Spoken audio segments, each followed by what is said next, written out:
दोस्तों मैं आज आपके लिए एक बहुत ही खास टॉपिक लेकर आया हूँ। आज हमारे पास एक मोबाइल है जिसका मॉडल नेम है MI 20 Pro, जो कि इसके अंदर SM8250 फ्लैगशिप लगता है, जो कि हमारा SoC है 8250। और इसका प्रॉब्लम है, ये डेड है। इसके ऊपर मैंने शायद एक दो वीडियो अपलोड कर चुके हैं, जो कि एक कैमरा का जंपर का वीडियो और एक डेड के सीन हो सकता है, या फिर रिस्टार्ट का वीडियो।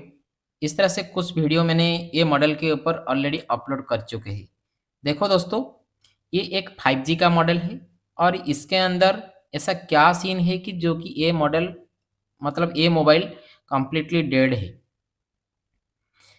जो टेक्नीशियन भाई ने मेरे पास इसको सेंड किए हैं, उन्होंने इसका CPU, RAM और इसका UFS, इसका BBIC यानी कि बेसबैंड IC, जो कि हमारा सेकंड CPU होता है, और इसका जो हमारा DC to DC converting IC बोल सकते हैं या फिर चार्जिंग IC बोल सकते हैं 8150B।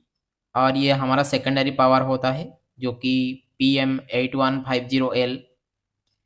इसके साथ लगता है PM8250, और एक IC लगता है यहाँ से PMX 055। इस तरह से एक IC बैठता है, जो कि ये PMX का IC जो जो पावर कंट्रोल करता है वो हमारा BB CPU के लिए काम करता है। इसके अंदर ये जो सारी पावर IC है PMX 55, PM8250 और PM8150B और PM8150L, ये सारी IC उन्होंने बदल चुके हैं, यानी कि कंप्लीटली रिबल करके चेंज भी कर चुके हैं। इसके अंदर इसका कैमरा को भी उन्होंने स्क्रैच करके जंपर वगैरह कर दिए थे। ये भी उनका जो कैमरा एरर आने का, जो यहाँ से स्क्रू टाइट करने से जो हमारा 20 Pro में ख़राब हो जाता है, वो भी यहाँ से स्क्रैच करके सारी की सारी जंपर कर चुके हैं। उसके बाद भी ये फ़ोन डेड कंडीशन पे है, ये सक्सेस नहीं मिला। तो ऐसा है, इस पे क्या सीन है कि जो कि इसके अंदर सक्सेस नहीं मिला, आज हम थोड़ा-सा इसके ऊपर डिस्कस करेंगे। एक्चुअली इसका CPU खराब हो गया है या फिर BBIC खराब, जो बेसबैंड IC खराब हो गया है। BB CPU को सेकंड CPU हम बोलते हैं। इसका UFS खराब हो गया। कस्टमर का बोलना है कि डाटा इम्पोर्टेंट है, कुछ भी करके इसको ऑन करना है। चलो मैं आपको बता देता हूँ कि सारी के सारी फ़ोन नहीं हो सकता। किसी का UFS खराब हो सकता है, किसी का CPU खराब हो सकता है। उस कंडीशन पे डाटा पॉसिबल नहीं है ब्रदर। जो जितने भी टेक्नीशियन ये वीडियो को देख रहे हैं, आज का वीडियो, मैं आशा करता हूँ कि इस वीडियो के ज़रिए आपको 5G का कांसेप्ट पे इतना नॉलेज मिलेगा, जो कि पूरी यूट्यूब पे आप देख सकते हैं कि इस तरह से वीडियो आपको नहीं मिलेगा। तो पहले हम इस पे क्या करेंगे कि ट्रेसिंग करेंगे कि इस पे कहाँ से इशू है, ये बन पाएगा या नहीं बन पाएगा, और ये जो सीन है कहाँ से क्रिएट हुआ है, और नहीं बन पाएगा तो रिटर्न क्यों जाएगा, कौन सा चीज़ खराब होने से हम फ़ोन को रिटर्न करते हैं, वो चीज़ को आज हम इस वीडियो पे डिस्कस करेंगे। कौन सा चीज़ खराब होने से हम फ़ोन को रिटर्न करते हैं, या फिर ये सही भी हो सकता है। एक कस्टमर का डाटा बहुत इम्पोर्टेंट होता है, तो उस कंडीशन पे हम थोड़ा-सा मेहनत भी करेंगे, मना नहीं करेंगे। चलो सक्सेस मिलता है, अनसक्सेस मिलता है, वो बाद में देखा जाएगा, सक्सेस मिलता है, अनसक्सेस मिलता है। चलो इसके ऊपर थोड़ा-सा हम पहले हमारा काम क्या है, चार्जर की फ्लेक्स को लगाएँगे।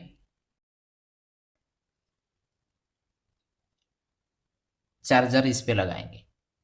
ये जो मोबाइल है, ये काफ़ी जगह पर घुमा हुआ है। काफ़ी मतलब इंस्टीट्यूट भी जा चुका है ये फ़ोन। बहुत जगह से जाने के बाद भी ये फ़ोन मेरे पास आया है, जो कि वो बंदे मेरे को जो भेजा है, उन्होंने बोला कि सर डाटा बहुत इम्पोर्टेंट है, इसके अंदर अभी तक सॉफ्टवेयर यूज़ नहीं हुआ है।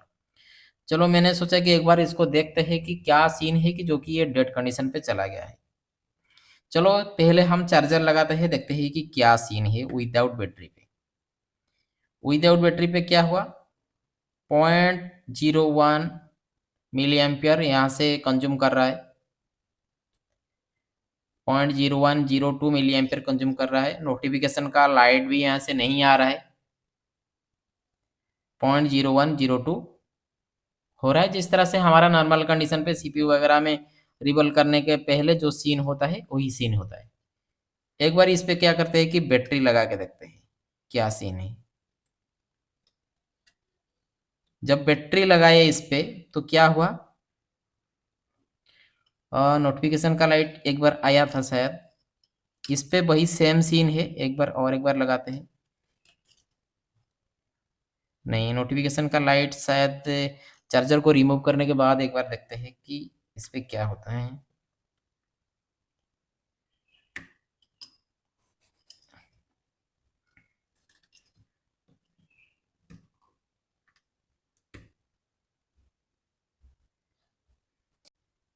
तो इस पे वही सेम सीन है, 0.1 0.2 पे इस पे इस तरह से चलता रहता है। चलो, इस पे जो सीन है इसको थोड़ा सा हम और डीप में जाएंगे। पहले चार्जर और विदाउट बैटरी और बैटरी का सीन हमने देख लिए है। अभी हम देखेंगे इसके अंदर डीसी लगा के।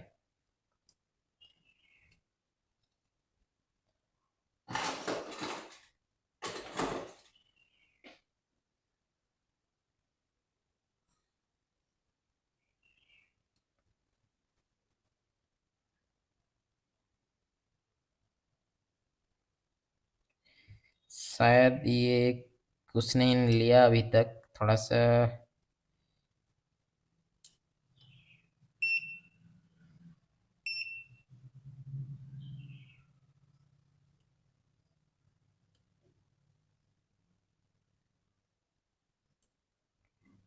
ये देखिए,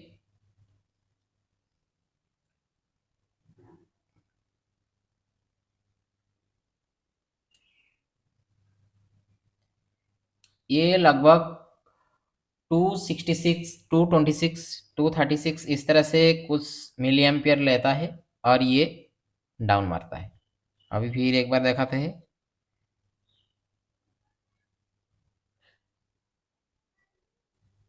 267 260 जिस तरह से एक नॉर्मल बूट लेना चाहिए उसी तरह से ही ये बूट ले रहा था। मतलब इस पे क्या है कि जिस तरह से बूट लेना चाहिए उसी तरह से बूट ले रहा है, लेकिन ये ऑन नहीं हो रहा है। ऐसे तो जितने भी हायर मॉडल होता है वो हमारा डीसी पे तो ऑन नहीं होता है। सिर्फ हमको कुछ आइडिया आ जाता है कि किस तरह से रिपेयर करना है। इसके अंदर हमने चेक किया कि चार्जर पे 0.1 ले रहा है, नोटिफिकेशन का लाइट ब्लिंक नहीं हो रहा है। राम बैठा है तो ब्लिंक नहीं होगा। अगर चार्ज नहीं होगा तो अलग बात है, लेकिन चार्ज शायद बैटरी के अंदर होगा तो वो बाद में हम चेक करेंगे। तो चलो इस पे हम थोड़ा सा डायग्नोसिस करते हैं कि जो कि फास्ट हमारा प्राइमरी ट्रीटमेंट क्या होता है। हम चेक करेंगे सारी के सारी जो पावर आईसी होती है उसके पास हमारा बग जनरेट हो रहा है कि नहीं। अगर पहले हमारा बग यहाँ से जनरेट हो गया तो हम सेकंड स्टेप क्या होगा बताएंगे। इसके अंदर अभी बहुत सारा प्रिंट तो उखड़ा हुआ है। उन्होंने जंपर मारने की कोशिश की। जंपर क्या होता है कि जब पहले वाला फास्ट टाइम जब आप फ़ोन को काम करते हैं तो उस टाइम से जो लगाव होता है सेकंड और थर्ड टाइम काम करने से वो लगाव नहीं होता है। ऑन नहीं होता है तो बहुत गुस्सा आता है खुद को। ये आईसी चेंज हुआ है जो कि इसका नाम है PMX 55। ए आईसी भी साथ चेंज नहीं हुआ है, PM8250। और ये WCD लगा है यानी कि हमारा कोडेक आईसी है। और PM8150B ये भी हमारा चेंज हुआ है। और PM8150L वो भी चेंज हो गया है। UFS रिवॉल हो गया है। CPU 2 से 3 बार रिवॉल हो गया है।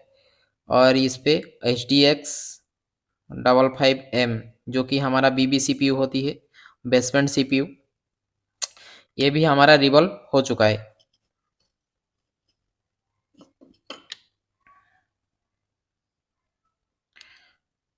चलो इसके ऊपर अभी ट्रेसिंग करेंगे कि क्या सीन है।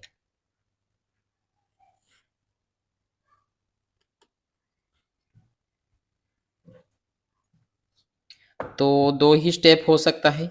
एक इस पे सेटिंग हो सकता है, दूसरा हमारा यहाँ से कोई सप्लाई मिसिंग हो सकता है। ऐसा क्या सीन है कि जो कि ये फ़ोन डेड कंडीशन पे चला गया है। तो पहले हमने इस पे चार्जर का फ्लेक्स लगा ली, उसके बाद हम यहाँ से चार्जर कनेक्ट करेंगे और सीधे चेक करेंगे यहाँ से हमारा एक तरीका मैं बताऊँगा अभी आपको, जो कि इस कंडीशन पे आपको क्या-क्या चीज़ चेक करना पड़ेगा। तो फर्स्ट स्टेप रहेगा हमारा क्या, यहाँ से हमारा सिस्टम की वोल्टेज जो कि वीपीएस यहाँ से जनरेट हो रहा है कि नहीं। 3.0 का वोल्टेज यहाँ से बराबर आ रहा है, यानी कि सिस्टम की वोल्टेज यहाँ से कंप्लीटली बन रहा है। सेकंड स्टेप हमारा बक। देखो, एक चीज़ यहाँ से बोलता हूँ, सारी के सारी बक नहीं बनेगा, क्योंकि जब तक सिस्टम कंप्लीटली ऑन नहीं होगा, कुछ सिस्टम के लिए कुछ मतलब ऑन होने के बाद भी कुछ सप्लाई बनती है, जिस तरह से मॉडेम की सप्लाई। इस पे हमारा 0.8 वोल्टेज आ रहा है, इस बक पे। इस पे भी 0.8 वोल्टेज आ रहा है, इस पे भी 0.8 वोल्टेज आ रहा है। सीपीयू लगा है, सब यहाँ से लगे हैं, तो कोई भी इस पे मिसिंग नहीं है, फिर भी यहाँ से वोल्टेज हमारा क्या हो रहा है कि वेरिएबल हो रहा है। हम श्योर हो गए कि वेरिएबल हो रहा है। कुछ बंदे का मतलब माइंड पे रहेगा कि सर बैटरी लगाओ ये स्टेबल हो जाएगा, ऐसा नहीं, ये मीडियाटेक पे होता है, क्वालकॉम पे ऐसा नहीं। सिर्फ चार्जर लगाओ, सारी के सारी वोल्टेज अगर सही है तो सिस्टम सही है, तो आपका सारी के सारी वोल्टेज क्या होगा कि स्टेबल हो जाएंगे। यहाँ से बैटरी लगाने के बाद भी वही सेम सीन है। मैं आपका जो मतलब मन पे डाउट है उसको क्लियर करने के लिए बैटरी लगाया। तो यहाँ से सीन है कैमरा के लिए, क्योंकि कैमरा एरर वगैरह आता है और उसके लिए अभी कोई जिम्मेदार वाला काम नहीं है। तो इस पे ये आईसी के पास चेक करेंगे वीपीएस आ रहा है कि नहीं, बराबर वीपीएस आ रहा है।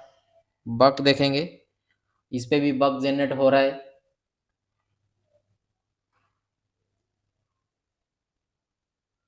ये आईसी को देने वाला मतलब ये ऑडियो के लिए देने के लिए ये जो आईसी बैठाया गया है, मतलब सप्लाई देने के लिए, इस पे 1.8 आ रहा है, इस पे 0.8 आ रहा है और इस पे सप्लाई नहीं बन रहा है।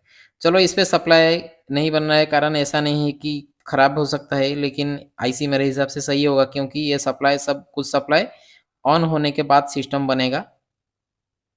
वो सप्लाई क्या-क्या है, एक-एक चीज़ को हम देख भी सकते हैं। यहाँ से 1.2 वोल्टेज भी आ रहा है।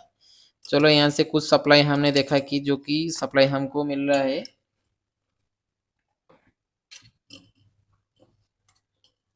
अभी हम देखेंगे यहाँ से कुछ सप्लाई।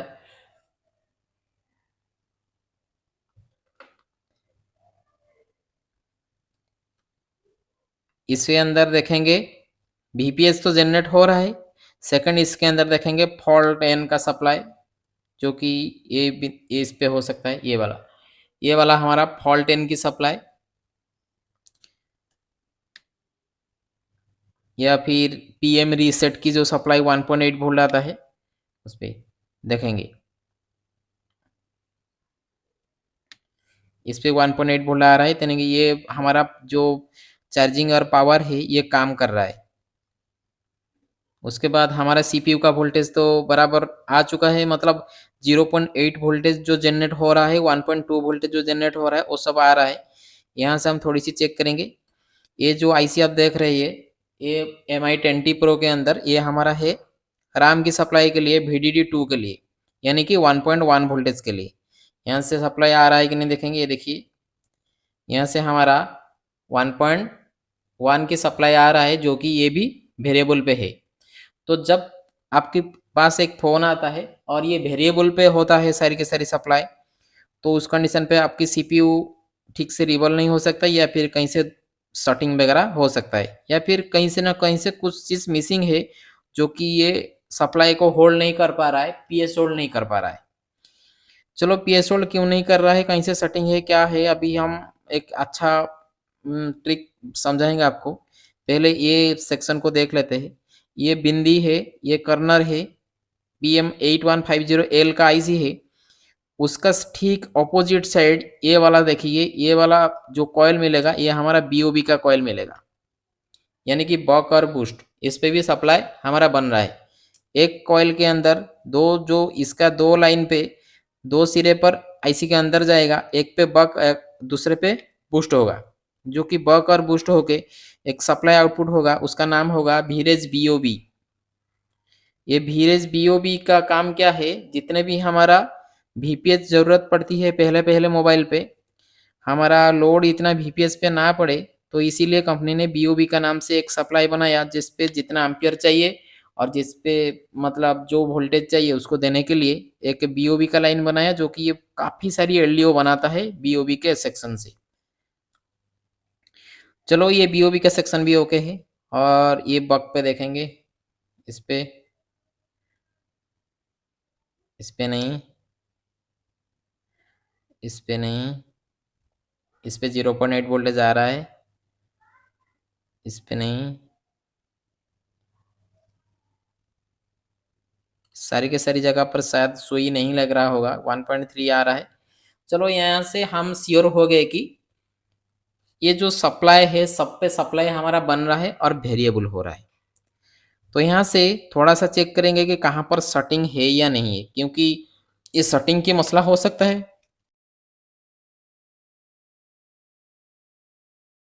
तो अभी हम देखेंगे कि इसके अंदर थोड़ा सा मल्टीमीटर को हम यहाँ से डायोड मोड में लेते हैं। डायोड मोड में लेने के बाद हम यहाँ से चेक करेंगे, हमने यहाँ से चार्जर की फ्लेक्स को निकाल दिए, जितने भी बक लाइन है वो सबके पास चेक करेंगे। ये 17 ओम्स का कुछ इशू नहीं, ये 17 मिली ओम्स, ये भी 17 मिली ओम्स। शॉर्ट किसको हम मानते हैं, जो हमारा 0 0 होता है या फिर 1 2 होता है, तकरीबन 1 मिली ओम्स की सेटिंग आता है, उस पर हम सेटिंग मानते हैं। तो यहाँ से सेटिंग नहीं, ये वाला पे वोल्टेज नहीं आ रहा था, देखेंगे कितना ओम्स के यहाँ से, ये 17 ओम्स का, कोई इशू नहीं है यहाँ से।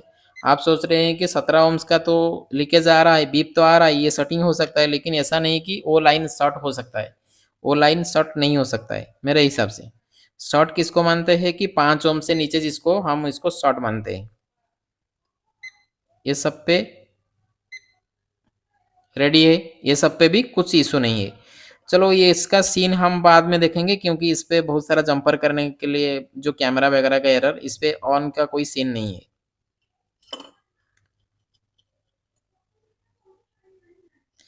ये सारे बग को देख लेंगे, 70 अम्स का 100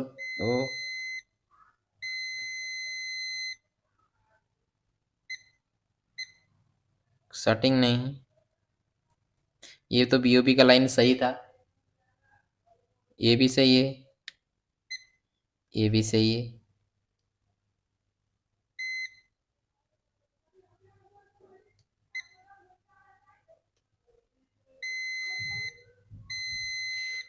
ये सब यहाँ से सही है।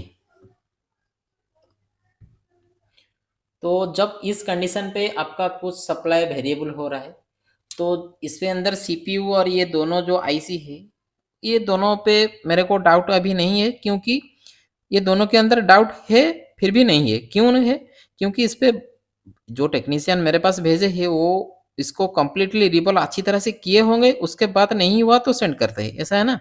तो यहाँ से थोड़ी सी हम बोर्नियो की सहायता लेते हैं, और बोर्नियो पे यहाँ से हम चेक करेंगे, सीधे आपको बताऊंगा यहाँ से तरीका। इस कंडीशन पे हम क्या करेंगे, सेटिंग वगैरह थोड़ा सा चेक कर लिए, तो इसके अंदर हम यहाँ से बूट सीक्वेंसी को थोड़ा सा मतलब फॉलो करेंगे। इसके अंदर हम चेक करेंगे पहले क्या हमारा पावर ऑन रीसेट बन रहा है कि नहीं, सीपीयू के पास हमारा पावर ऑन रीसेट की जो सप्लाई होती है 1.8 वोल्ट वहां से आ रहा है कि नहीं। सेकंड वोल्टेज हमारा सीपीयू हमारा पीएस होल्ड बनाता है कि नहीं। ये दोनों हो जाने से हमको पता चल जाएगा कि ये वोल्टेज जो वेरिएबल पे है ये स्टॉक क्यों नहीं हो रहा है। चलो थोड़ा सा हम जाते हैं हमारा बोर्नियो के तरफ। बोर्नियो पे हम अभी देखेंगे,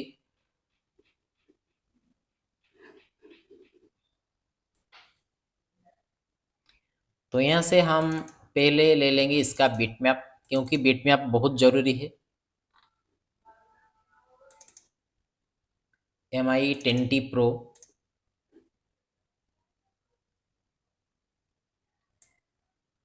उसके बाद हम लेते हैं उसका स्कीमेटिक को।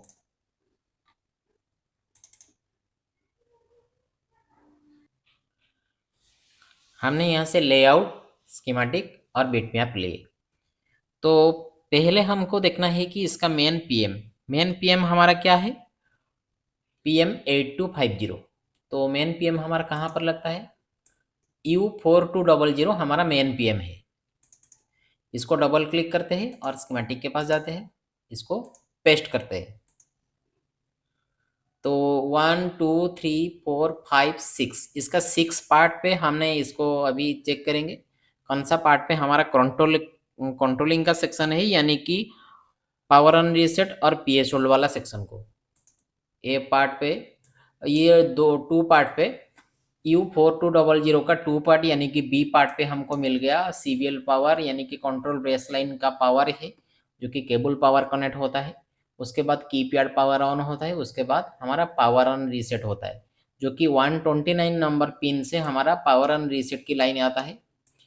उसी लाइन पे हमारा एक मिलता है हमको एक रजिस्टर जिसका वैल्यू है 33R, यानी कि 33 ओम्स का एक रजिस्टर मिलता है।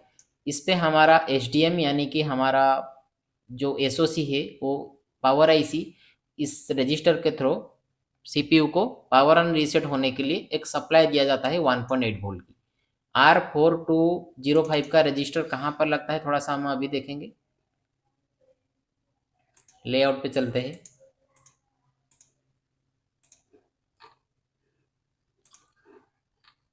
ये वाला रजिस्टर, ये जो हमारा UFS है, UFS के ठीक इस कर्नर पे है। चलो देखते हैं कि यहाँ से कहाँ से हमारा रजिस्टर लगा है। UFS के पास जो रजिस्टर है उसको हम अभी चेक करेंगे इस पे 1.8 वोल्ट आ रहा है कि नहीं।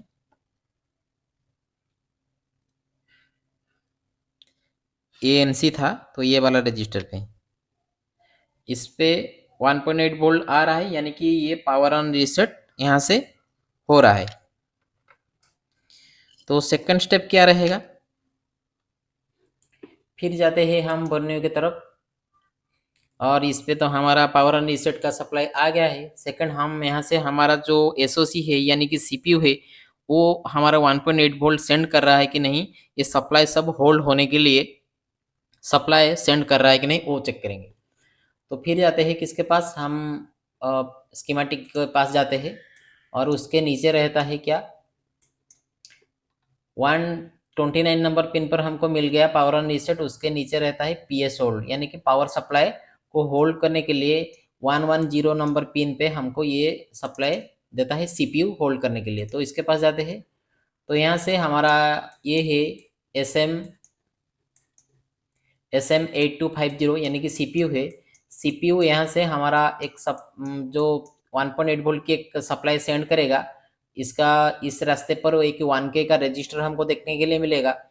इस पे हमको R3128 का जो रजिस्टर है उस पे हमको मिलेगा 1.8 वोल्ट। अगर नहीं मिलता है तो हमारा ये सप्लाई होल्ड नहीं होता है। तो चलो इसको देखते हैं कि इस पे क्या सीन है। फिर आते हैं लेआउट के पास, वो रजिस्टर को यहाँ से पेस्ट करेंगे। कहाँ लगा है, ठीक SOC जो है उसका नीचे लगा है, यानी कि 2 TP और फास्ट रजिस्टर। चलो फिर जाते हैं हम मल्टीमीटर की तरफ।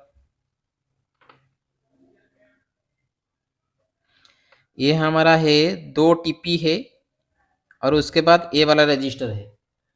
तो ये वाला रजिस्टर के पास हम चेक करेंगे। हे प्रभु, हे हरि राम कृष्ण जगन्नाथ प्रेमानंद, ये क्या हुआ? गलाव में पानी आ गया। यहाँ से भी 1.8 वोल्ट आ चुका है। पावर ऑन रीसेट की लाइन पर 1.8 वोल्ट आ रहा है और यहाँ से हमारा PS होल्ड पर भी 1.8 वोल्ट आ रहा है। तो लगभग कहीं से सटिंग है, तो इसलिए ये मसला हो सकता है क्योंकि ये दोनों की सप्लाई हमारा यहाँ से आ चुका है।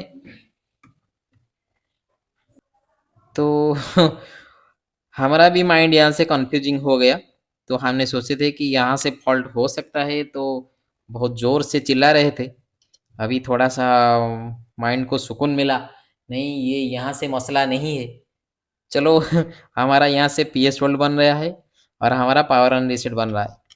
एक छोटी-सी यहाँ से चीज़ मैं आपको बताऊँगा, एक 5G के मोबाइल के अंदर सप्लाई हमारा होल्ड नहीं हो रहा है, तो इस कंडीशन पे हमारी क्या है कि ये एक सीपीयू है, ये मतलब ये राम है, इसके नीचे सीपीयू है, SM8250, उसके साइड पे और एक सीपीयू है, इसका नाम क्या है HTX 55M। ये हमारा बीबी सीपीयू है, बेसबैंड सीपीयू है।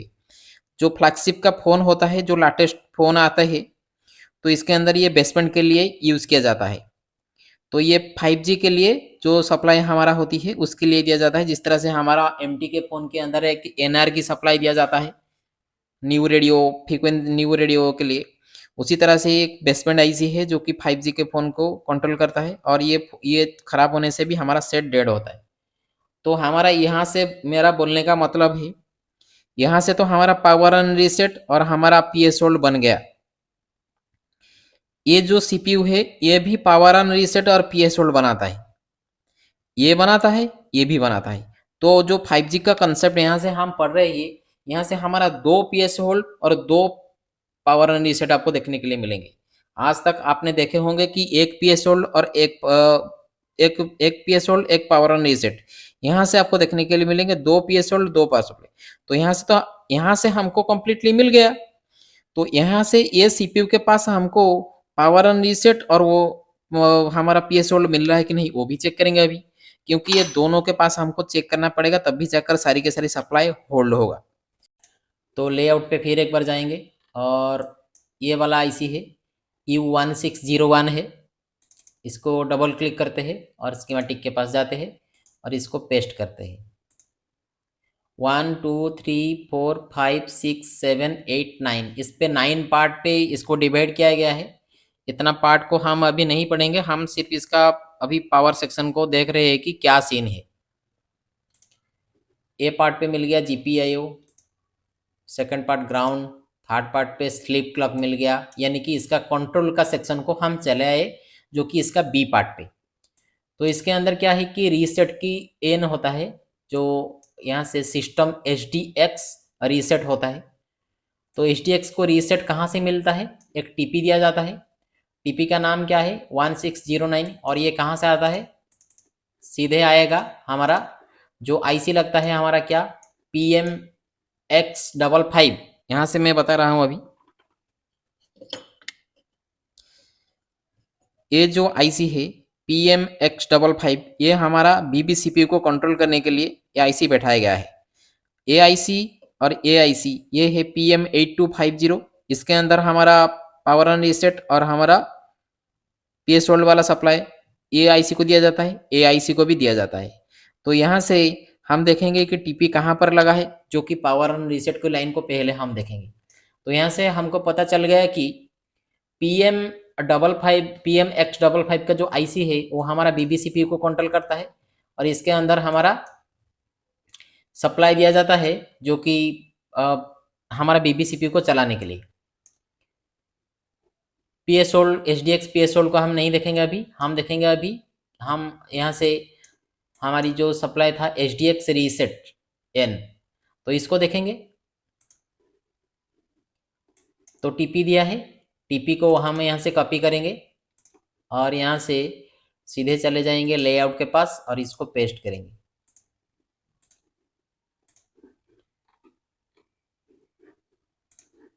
ये वाला टीपी है, जो कि ये मदरबोर्ड है, तो ये एक कनेक्टर है उसके ठीक ऊपर। चलो देखते हैं उसको।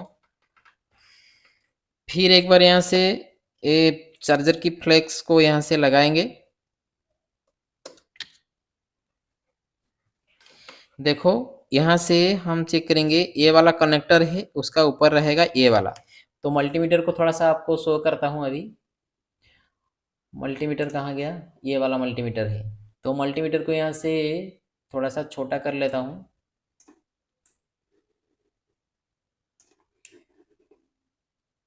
तो अभी चेक करेंगे जो टीपी है वो टीपी के पास हमारा 1.8 वोल्ट आ रहा है कि नहीं।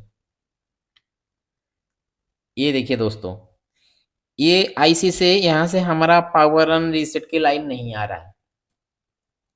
ओके, ये टीपी पे हमको 1.8 वोल्ट मिलना चाहिए जो कि चार्जर के लगाने के टाइम पे। यहाँ से मैं इसका बक वगैरह को थोड़ा सा दिखा देता हूँ। ये देखिए, यहाँ से बक जनरेट हो रहा है, लेकिन इस पे पावर ऑन रीसेट नहीं हो रहा है। लेकिन अभी हम देखे थे कि पावर ऑन रीसेट किस पे हो रहा था। अभी इस पे देखो, ये वाला हमारा पावर ऑन रीसेट है, इस पे हमारा 1.8 वोल्ट आ रहा है। तो जो एसओसी है, जो मेन एसओसी है 8250, उसको ये कंट्रोल मतलब इसके अंदर से पीएसओ निकल रहा है, पावर ऑन रीसेट भी हो रहा है।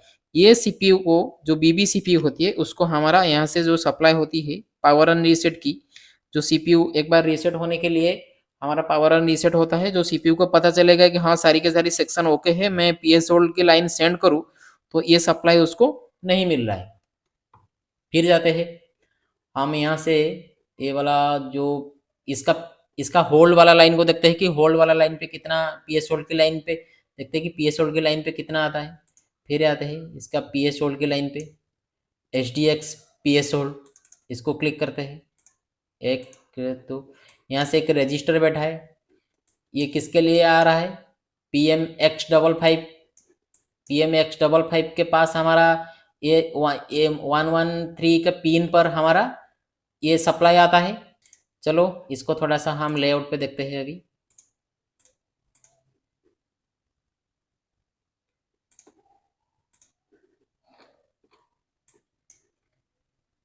ये हमारा U1801 यानी कि हमारा ये PMX का जो पावर आईसी है, उसके नीचे एक बड़ा कैपेसिटर रहता है 1825, उसके नीचे रहता है। तो हम यहाँ से फिर एक बार मल्टीमीटर को ले आएंगे। मल्टीमीटर को लेने के बाद फिर चेक करेंगे ये वाला लाइन को, यहाँ से ये वाला बड़ा कैपेसिटर है, उसके नीचे यहाँ से कितना आ रहा है,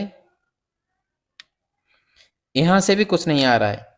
क्यों कुछ नहीं आ रहा है? क्योंकि इस पे 1.8 वोल्ट तो पावर ऑन रीसेट नहीं हो रहा है, तो कैसे आएगा इस पे ये वाला सप्लाई। तो यहाँ से 1.8 वोल्ट जब तक नहीं आएगा तो इस पे पावर ऑन रीसेट कैसे होगा, तो ये आईसी खराब हो सकता है। चलो एक आईसी यहाँ से बदलते हैं, बदलने के बाद हम चेक करेंगे कि यहाँ से सप्लाई बन रहा है कि नहीं। पहले आईसी को चेंज कर लेते हैं।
अब यहाँ से हमारा जो पावर आईसी है वो PMX वो पेस्ट हो गया है। अब हम यहाँ से थोड़ा सा कूलिंग कर लेंगे इसको।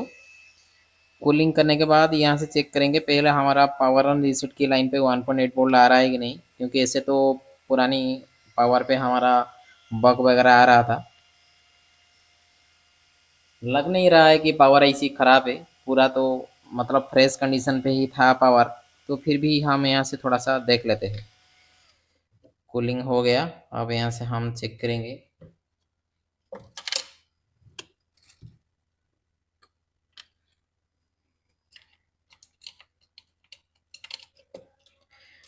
वीडियो जितने भी लंबे हो कोई इशू नहीं, लेकिन एक अच्छा टॉपिक मिल रहा है वो सबसे अच्छा लग रहा है। फॉल्ट मिल रहा है और फॉल्ट को ट्रेसिंग भी हम कर रहे हैं, बहुत अच्छा भी लग रहा है। इसको बाहर ले लेते हैं। फिर यहाँ से हम अभी चेक करेंगे।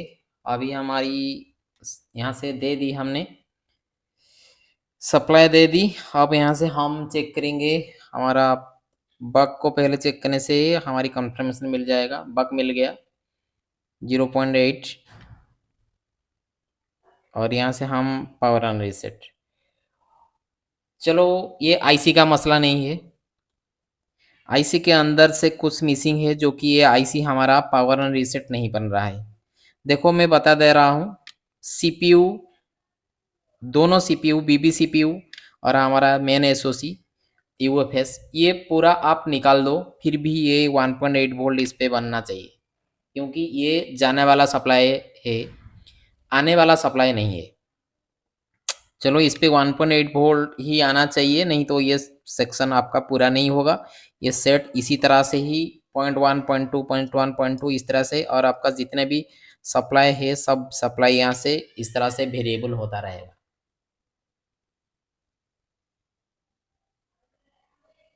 ओके, वेरिएबल होता रहेगा। फिर एक बार क्या करते हैं कि वही पावर को निकालते हैं, क्योंकि अभी ट्रेसिंग तो अभी तक जो हुआ है मतलब कुछ हमको रिजल्ट अभी तक अच्छा नहीं मिला है। फिर भी यहाँ से इसको ओपन करते हैं। ये तो अच्छी तरह से ही बैठा था, उस पर कोई मतलब सीन नहीं है। अब यहाँ से हम चेक करेंगे मेन टॉपिक। इसके अंदर बग जनरेट हो रहा है तो VPS तो बन रहा है, तो VPS से यहाँ से बग बन रहा है। थोड़ी सी हम डीप में जाते हैं दोस्तों। VPS से यहाँ से बग बनेगा, VPS तो आ रहा है, और कंसा लाइन है जो कि ये जो एलडीओ वगैरह बनाते हैं 1.8 वोल्ट एक VIO का सप्लाई है, जो कि इसको हम एक एलडीओ भी मानते हैं। जो कि यहाँ से VIO का सप्लाई निकलने के लिए हम सब हमारी कौन सा लाइन जरूरी है वो चीज़ को देखेंगे। अभी हम U18 ये जो आईसी है ये आईसी के पास जाएंगे। U1801, इसको हम स्कीमेटिक के पास जाते हैं। ABCDEF इस पे 6 पार्ट पे बटा गया है। इसको ए पार्ट पे हमको क्या मिला, बग की सेक्शन। जितने भी यहाँ से बग का आउटपुट हो रहा है, देखो VPS पावर का एंट्री हो रहा है S1 के लिए, S6 के लिए, S8 के लिए, S5 के लिए, S7 के लिए। यहाँ से सारी के सारी जितने भी VPS एंटर कर रहा है हमारा बग आउटपुट होने के लिए। यहाँ से हमारा बग का आउटपुट हो रहा है, पहले सेंस बनेगा, उस तरह से जो भी हम क्लास पे सब डिस्कस करते हैं ये सब डिस्कस अभी भी मैं कर देता, कोई इशू नहीं, लेकिन वीडियो ज़्यादा ही लंबा हो जाएगा। बग की सेक्शन, हमारी बग की सेक्शन आउटपुट हो रहा है। सेकंड क्या है, एलडीओ की सेक्शन है। वीरेज S2E, वीरेज S3E, वीरेज S2E, वीरेज S4E, वीरेज S3E, वीरेज BOB और वीरेज S7E, वीरेज S2E, वीरेज S4E, वीरेज L14E। ये सब जो लाइन है ये सब एलडीओ का इनपुट का लाइन है। यहाँ से हमारा एलडीओ का आउटपुट होता है। जो एलडीओ का आउटपुट होता है यहाँ से देखिए, वीरेज L6 से RCM 1.8 वोल्ट, जो कि यहाँ से 1.8 वोल्ट की जो लाइन है इस पे ही आउटपुट हो रहा है एलडीओ से। तो वो जो सप्लाई हमारा आउटपुट हो रहा है, जो सप्लाई 1.8 वोल्ट की जो लाइन हमारे यहाँ से मिसिंग है, यहाँ से कौन सा लाइन के ये जो हमारा पावर आईसी है, इसको क्या नहीं मिलने से हमारा 1.8 वोल्ट नहीं बनेगा और क्या मिलने से हमारा बक बनेगा। तो बक बनने का जिम्मेदार कौन सा है? बीपीएस है। और हमारा एलडीओ बनाने के लिए ये सब, तो 1.2 वोल्ट जो एलडीओ बनाने के लिए जो सप्लाई दिया जा रहा है उसका तो कोई रोल नहीं है।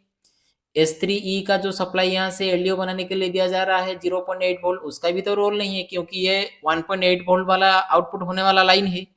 यहाँ से 1.8 वोल्ट हो रहा है, तो उसका जो इनपुट वाला एलडीओ, जो इनपुट वाला वोल्टेज होगा वो 1.8 वोल्ट से ज़्यादा होना चाहिए। तो 1.2 वोल्ट के लिए वीरेज S2E से जो दिया जा रहा है वो भी नहीं है। वीरेज S4E से जो एलडीओ दिया जा रहा है L5 और L6 से 1.9 वोल्ट, इसको थोड़ा सा देखेंगे।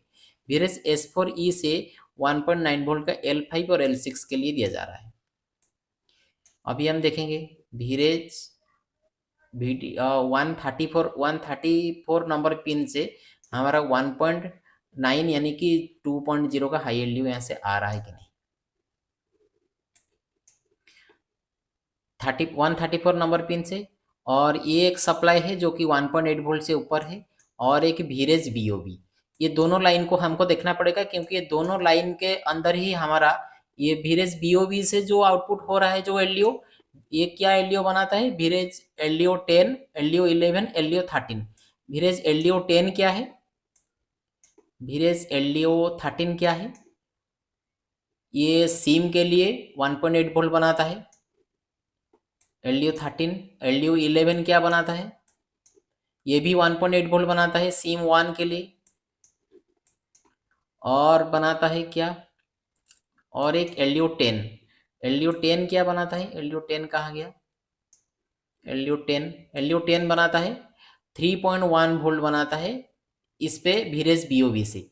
तो एलडीओ 10E बनाता है, ये एलडीओ 10E एलडीओ 10E बनाता है। एलडीओ 11E वो सिम 1 के लिए बनाता है। तो ये सब एलडीओ इस पे आउटपुट होता है। तो ये जो वीरेज का लाइन, वीरेज बीओबी का लाइन यहाँ से हमारे एंटर हुआ, तो कुछ एलडीओ बनाने के लिए, और एक यहाँ से वीरेज S4E जो एंटर हुआ 34 पिन पे। अभी हम देखेंगे वीरेज एलडीओ 5 और एलडीओ 6 बनाता है। एलडीओ 5 1.8, एलडीओ 6 1.8, ये दोनों सप्लाई जो बनाता है हमारा, तो आरसीएम के लिए बनाता है, ये भी आरसीएम के लिए बनाता है। तो ये दोनों को, इस सप्लाई को थोड़ा सा देख लो, ये कहाँ से जाता है? ट्यूनर कंट्रोल के लिए जाता है, जो कि ये ट्यूनर आईसी के लिए दिया जाता है यहाँ से 1.8 वोल्ट। फिर बैक आते हैं, तो हमने देखा कि ये बहुत जगह से जा रहा है जो कि ये काम करने के लिए। तो और एक ऐसे ही ये भी एक नेटवर्क सेक्शन के लिए 1.8 वोल्ट दिया जा रहा है। ये जो दोनों सप्लाई दिया जा रहा है, ये डीपली में एक्सप्लेन कर सकता था एक एक पिन को लेके, लेकिन इस पे मेरा जो टॉपिक है वो टॉपिक स्किप हो जाएगा और ज़्यादा टाइम भी लंबा हो जाएगा। ऐसे ही तो बड़ा वीडियो हो चुका है। तो यहाँ से ये दोनों सप्लाई के लिए 134 जो पिन है, यहाँ से हमको 2 वोल्ट की करीब मिलना चाहिए, 1.90 वोल्ट, जो कि हाई एलडीओ यहाँ से S4E से, यहाँ से जो हाई एलडीओ निकलता है यहाँ से 134 नंबर पिन पर मिलना चाहिए, और एक मिलना चाहिए वीरेज बीओबी 48 नंबर पिन पर। 48 और 134 नंबर पिन, दोनों पिन को हमको चेक करना है ये दोनों पिन पे हमारा सप्लाई इनपुट हो रहा है कि नहीं, क्योंकि वीपीएस तो बग बनाने के लिए इनपुट हो गया। चलो यहाँ से हम पहले चेक कर लेते हैं। 134 नंबर पिन है, तो बिट मैप पे जाएंगे और यहाँ से सीधे 100 पिन को करते हुए हम इसका जो हमारा पावर आईसी बैठाया है PMX55 134 नंबर पिन को चूज करेंगे। 106 108 117 126 134 किया। वीरेज S4E, ये तीनों लाइन कनेक्टिविटी है, और यहाँ से एक बक कॉइल बैठाया गया है। तो ये बक कॉइल पे हमारा 1.8 वोल्ट आ रहा था, जो कि इसको हम चेक करने की अभी ज़रूरत नहीं है। बाकी रहा क्या हमारा सेकंड वाला स्किन क्या है, 48 नंबर पिन को देखेंगे, भीरेज बीओबी।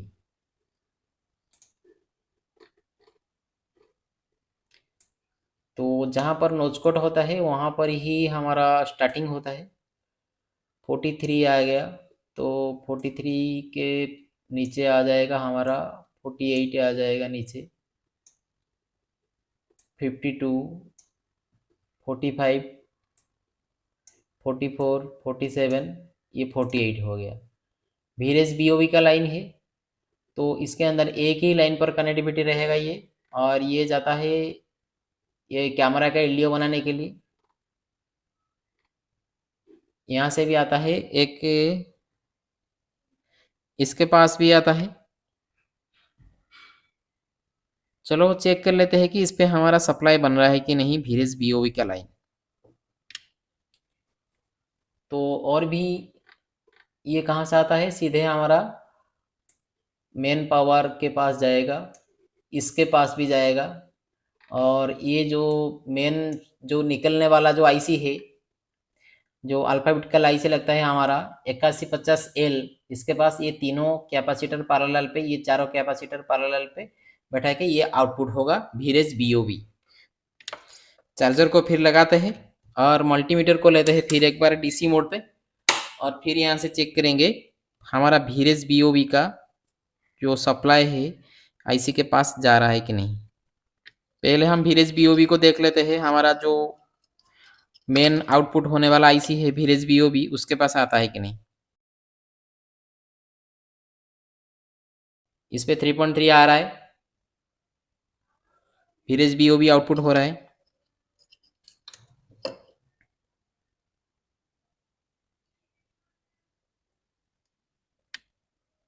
ये देखिए, इस पे हमारा भीरेज बीओबी नहीं है। कैमरा के एलडीओ के पास जाएंगे, इस पे भी हमारा भीरेज बीओबी नहीं है। ये देखिए, ये वीपीएस होगा, वीपीएस बराबर आ रहा है। देखो ये कैमरा के एलडीओ के पास जब हम जाएंगे तो ये हो जाएगा वीपीएस, आप चेक कर सकते हैं ये वीपीएस, और ये हो जाएगा हमारा भीरेज बीओबी। यहाँ पर नहीं है, तो यहाँ पर कैसे आएगा। 1 2 3 4, 1 2 3, ये वाला पे भी हमारा भीरेज बीओबी का सप्लाई नहीं आ रहा है। तो भीरेज बीओबी यहाँ से नहीं है, तो 1.8 वोल्ट यहाँ से आउटपुट नहीं हो रहा है। तो इसीलिए हमारा ये होल्ड वाला कहानी है, मतलब जो वेरिएबल हो रहा है शायद।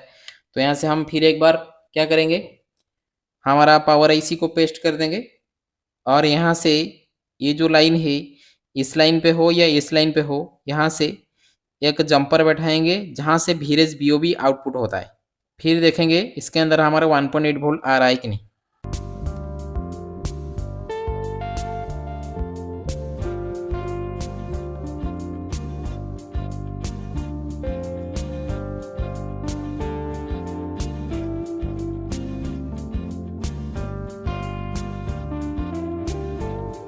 यहाँ से एक जंपर उठाएंगे,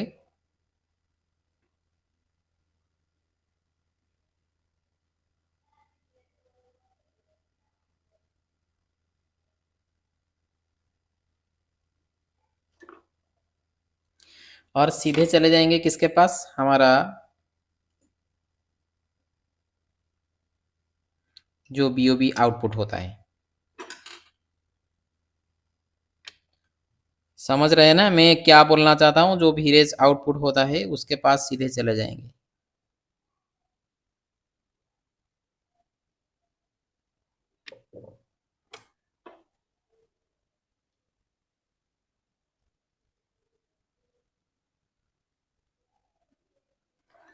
ओके, यहाँ से जंपर हो गया। अब यहाँ से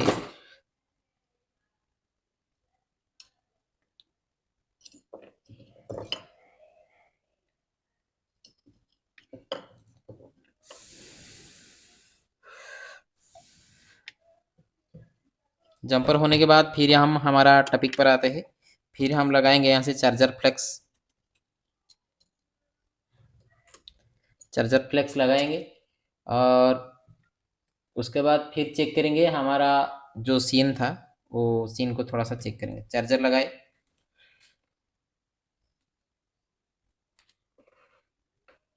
अब यहाँ से चेक करेंगे यहाँ से 1.8 वोल्ट आ रहा है कि नहीं। ये देखिए दोस्तों, भीरेज BOB जब यहाँ से मैंने दे दिया, देखो आराम से चेक कर देता हूँ आपको। भीरेज BOB का लाइन यहाँ से आ गया। भीरेज BOB यहाँ से मिसिंग, ये आईसी के अंदर भीरेज BOB का लाइन मिसिंग होने से हमारा ये होल्ड नहीं बन रहा था, लेकिन VPS आ रहा था।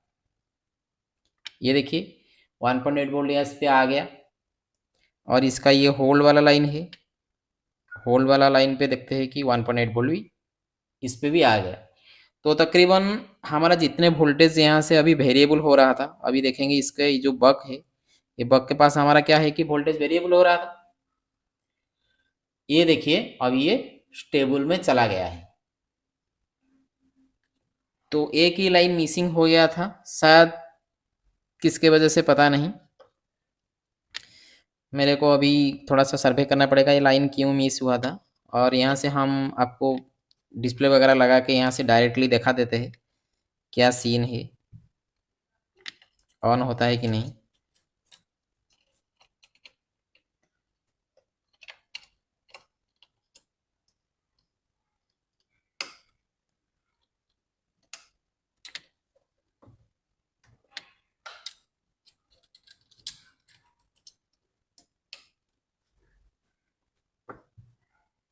यहाँ से डायरेक्ट दिखाने का मकसद है दोस्तों आपको, मत ये देखिए दोस्तों, आपका मन पे कोई डाउट ना रहे। मैं सेकंड कैमरा में भी आपको दिखा सकता हूँ, ये चार्ज इसके अंदर नहीं है शायद इतना। चलो इसको थोड़ा सा हम सेकंड कैमरा में जाके कंप्लीटली देखते हैं कि क्या सीन है। सेट तो ऑन हो गया। ये देखिए ये फ़ोन अभी रेडी हो गया। कहाँ से इशू था और कहाँ से इसे ये रिपेयर हुआ, तो फ़ोन के अंदर जो 2 PS होल्ड की सेक्शन है, मैंने आपको कंप्लीटली इसके अंदर बताया। मतलब कैसे कैसे फ़ोन रिपेयर होता है आजकल के टाइम पे। सेक्शन पूरा चेंज हो गया है दोस्तों, पहले जो टॉपिक था उस टाइप का टॉपिक नहीं है। तो मैं आशा करता हूँ दोस्तों इस वीडियो के ज़रिए आपको ढेर सारा नॉलेज मिलता होगा। वीडियो को जितना शेयर करेंगे मेरे को उतना ही खुशी मिलेगा, क्योंकि जितने भी छोटे छोटे गाँव से जितने भी टेक्नीशियन हैं, मैं आशा करता हूँ ये वीडियो उन तक पहुँचे, कुछ ना कुछ तो सीख मिले मेरे हिसाब से। क्योंकि हर कोई बंदा मेरे हिसाब से वीडियो, कुछ कुछ बंदे होते हैं जो कि वीडियो को देख के भी कुछ कुछ काम करते हैं। और ये मोबाइल कम्प्लीटली ऑन हो गया, इमरजेंसी कॉल पे भी है जो कि नेटवर्क पे भी आने वाला है, और इसके अंदर पासवर्ड भी लगा है। सबसे अच्छा वाला बात है कस्टमर को उसका डाटा मिल गया, बहुत ही मतलब अच्छा लग रहा है। चलो आपका कंफर्मेशन के लिए मैं थोड़ा सा इसको निकलता हूँ, फिर यहाँ से आपको कंप्लीटली दिखाता हूँ कि कोई कोई बंदे के मन पे डाउट रह जाएगा कि सर मदरबोर्ड इधर उधर हो गया है, लेकिन ऐसा कुछ नहीं। जो ट्रेसिंग होता है मैं उसको ही बताया हूँ। यहाँ से सीधे एक जंपर लगा के सीधे ले लिया और ये वाला पे जंपर मारा, जो कि इस पे 1.8 वोल्ट नहीं बन रहा था। हमारा पावर ऑन रीसेट की लाइन नहीं आ रहा था PMX से, इसीलिए मैंने ये टॉपिक बनाया, जो कि आपको पता चले कि 2 PS होल्ड का काम क्या है और किस तरह से ट्रेसिंग किया जाता है इस फ़ोन के अंदर। मदरबोर्ड को अच्छी तरह से देख लीजिए, जो भाई ने देखना चाहते हैं, जो भाई का मन पे डाउट है वो देख सकते हैं। ओके, तो आज के लिए इतना है, फिर मिलेंगे एक नेक्स्ट वीडियो के अच्छे वाले टॉपिक के साथ।